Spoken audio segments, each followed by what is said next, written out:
Hi, how are you doing today? I am doing well. Can you state your name as well as your age? My name is Jamila Johnson, and I am 38 years old. Are you married, single, cohabitating? I am divorced. Okay. So I guess that'd be single if that was your categories. How long have you been divorced? Uh, I want to say it's been 6 years. It'll be 7 years this December. Okay. Just to make you aware, for this interview, I'll be asking you questions about single parenthood, illegitimate children, cohabitation, and religion. Are you okay with that? I'm okay with that. Okay. Here we go. The first question is: most couples say they are married because they love their spouse. What do you think love is? And on top of that, what are some keys to a happy relationship and or marriage? I think love has a lot to do with sacrifice, and respect and acceptance. I think loving someone is accepting some maybe what you would consider the flaws about that person, accepting them the kind of the way that God made them versus the way that you could reposition them. Um, I think love has a lot to do with sacrifice, in the sense that whether you love your friend or you love your spouse or something like that, I think it's making those hard decisions sometimes when it's not always comfortable or easy, and offering the very best of yourself um, for the relationship, and then again having that mutual respect, in the sense that they respect who you are and accept who you are as well and are willing to do the same. So I think that has a lot to do um, with love, whether you're looking at a spouse or you're looking at family or you're looking at friends. You asked me a second part. What was the second question? Um, what are some keys to a happy relationship and marriage? I think the keys to a happy relationship and marriage is definitely doing all the same things that you all enjoyed maybe before kids or even before quote unquote saying I do. Still spending time to get to know each other, allowing the other person to grow and change because ultimately we all change and we mature and we learn lessons.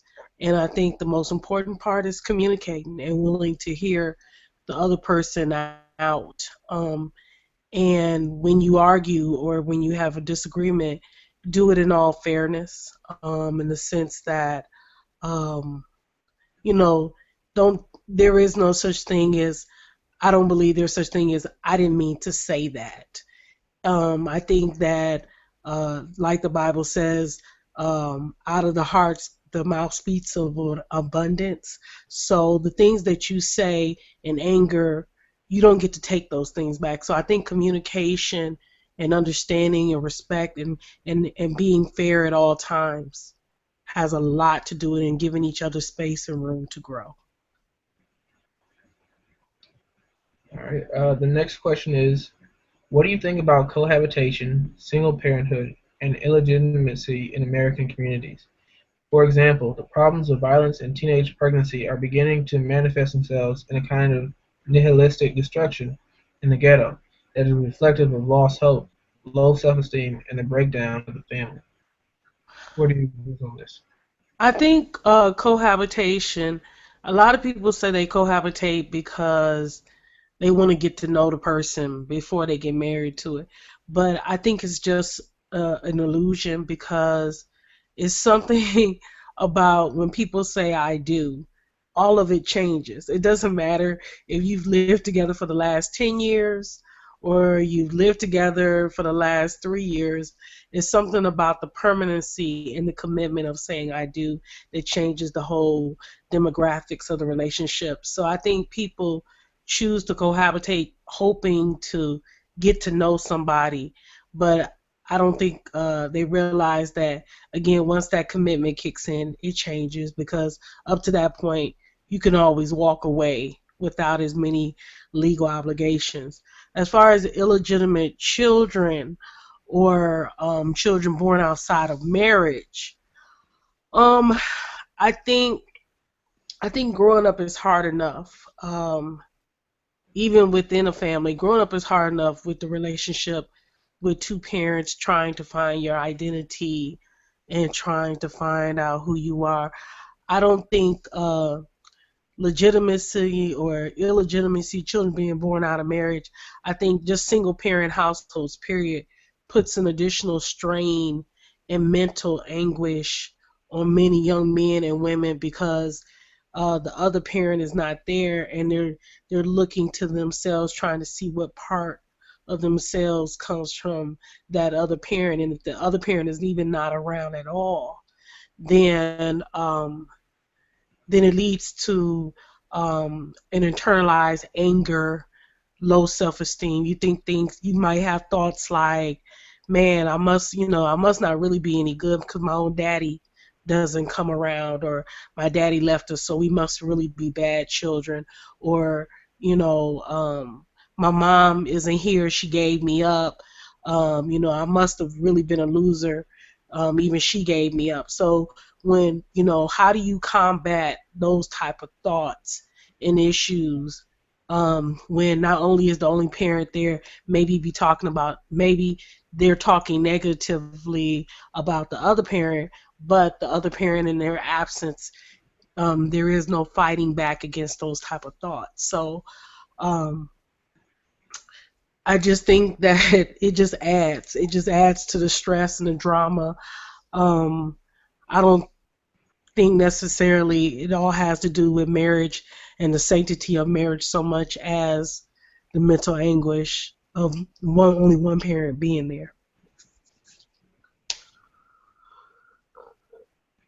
All right. The next question is, what are we experiencing in the African American community today regarding the family, marriages, and couples?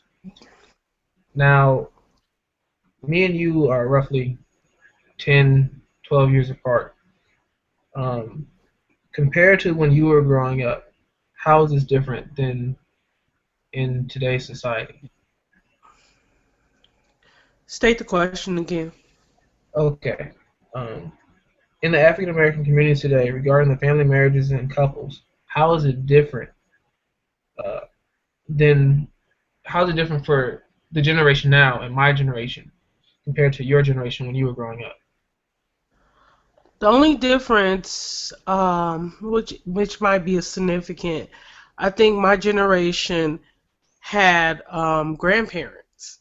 I think there was more of a family structure where there was actually an age differential where you had grandparents, you had grandmothers, you had grandfathers, and they were significantly older.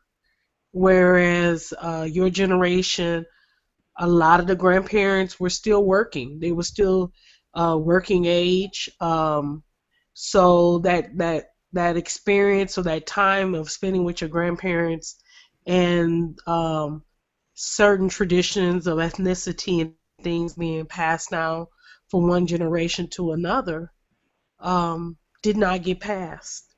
Having developing that respect for your elders and some things, I think for many students or many young men and women, they didn't get that because um, their grandparents weren't that old. They weren't 65 or 66 years old. Their grandparents were more like 45, um, 47.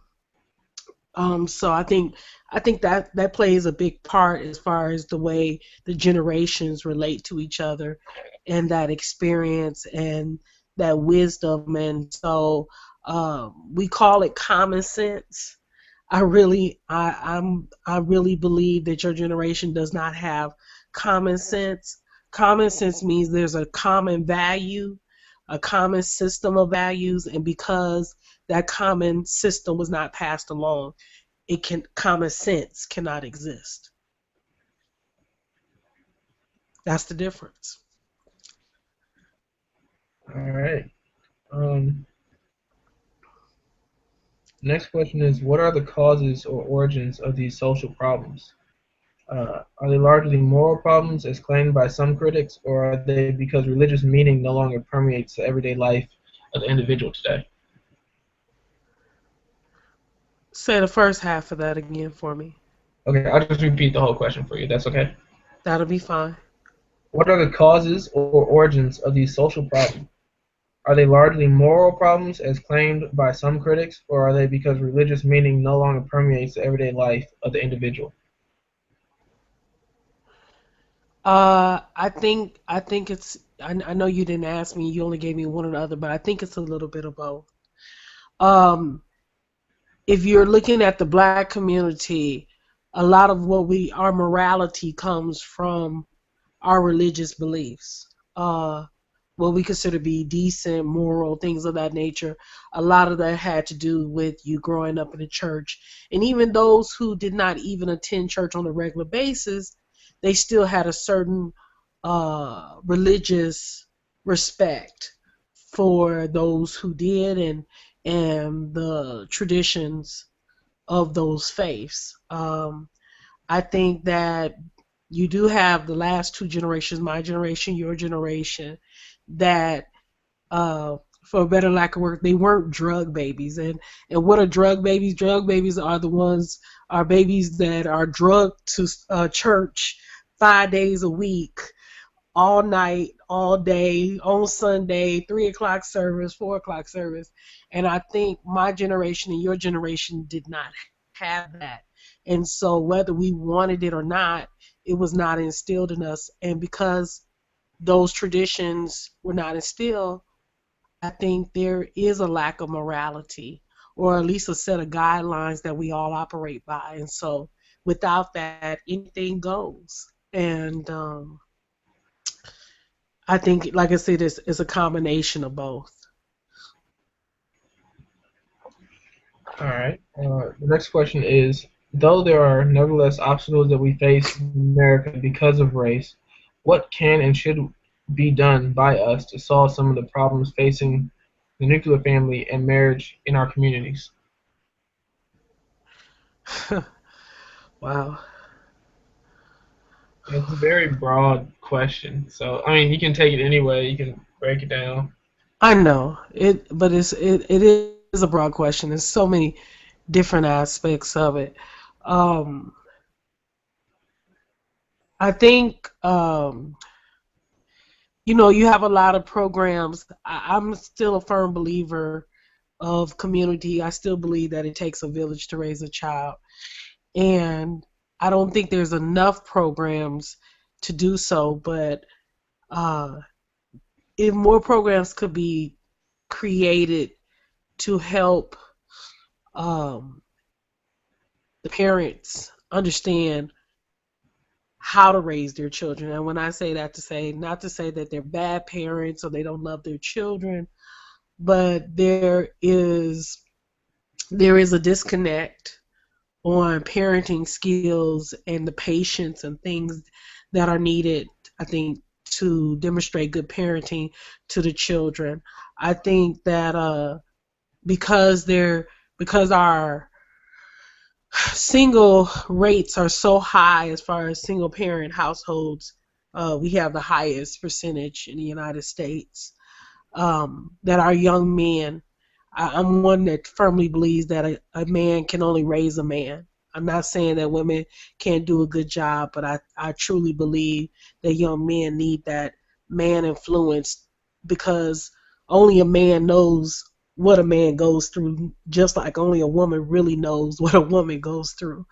And if you could create more programs where there's more mentorship among women to young ladies, men to young boys, and again, having those older retirees and things of that nature make a connection with the younger generation to pass that experience of wisdom on, I think the whole community would fare better and benefit from those type of relationships. And I think that technology and what we call advancement has hindered a lot of that. So,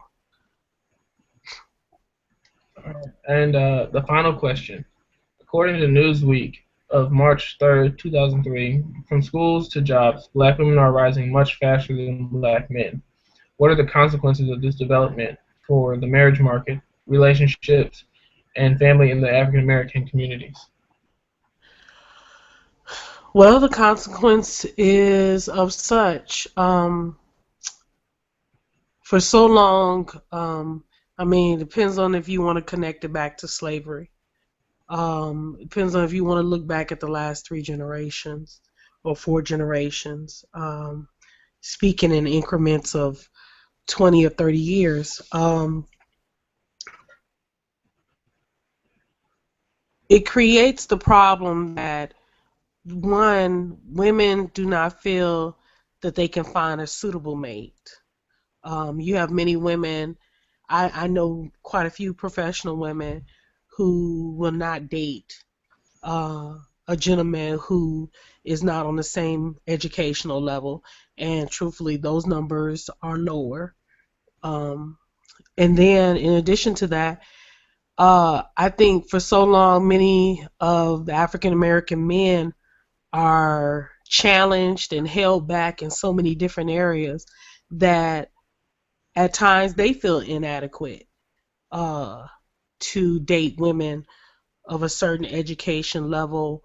Not to say that they feel inferior, but that constant power struggle, that constant breadwinner thing going on, it creates a rift. Even if they are able to overcome that long enough to get married in long-term relationships, sometimes it still causes a rift because again, men are raised to believe that they have to be the primary breadwinner, that they have to be the head of household, and it takes a very special man to get past all of that and understand the greater good of the family and things of that nature. And so, with women advancing the way that they are, many women, many African American women I know, are now dating outside of their race. Many of them have chosen career over marriage. And so while there's an increase of single parent households, as a group of people, the number of children that we are having is greatly diminishing as a race of people or as an ethnicity of people. And I think a lot of that has to do with career and education and separation of the man and woman, all not just education but drugs and jail and all the other little factors that come into the picture. So I think that overall is having a devastating effect on the community as well.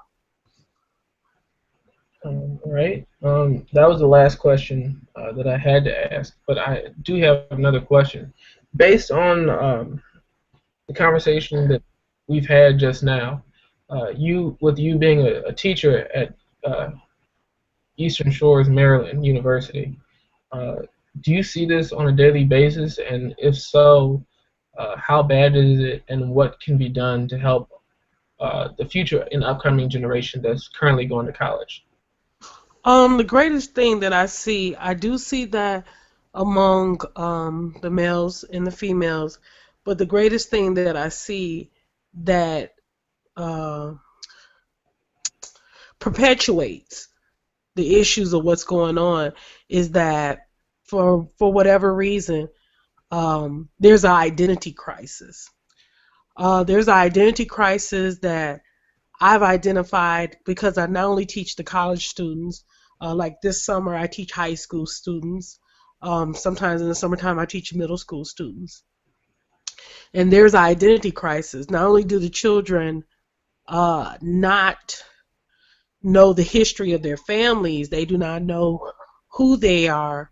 They don't know where they're going. Um, and they're just kind of being moved along. And when I say that to say, I have college students, and I'm telling them that they can be entrepreneurs and they can be millionaires and they can have this life. And somewhere the efficacy level for them is not there. They've already accepted all the things that they can't be, or they look to their parents and say, "Well, my dad and my mom worked harder of their lives, and they never achieved the levels that you're speaking of." So when you talk about how can this change, I think our young men really need to be influenced again at an earlier age on what it means to be a man and what it means. Um, and who they are as a person so that by the time they get to college, they know who they are. They know what they're going after. They know maybe what their 5-year goal is. And I think that would save them a lot of heartache and pain, maybe save them a lot of money as far as those additional years of college because they didn't finish in 4. But I think that would help them tremendously. And it's not just the guys that would go for as the young ladies as well. So All right. Thank you very much for your time, Miss Johnson. It's been a pleasure. Thank you for helping with this project. you're welcome. You're so welcome. And I look forward to speaking with you again. Thank you. Okay. All right.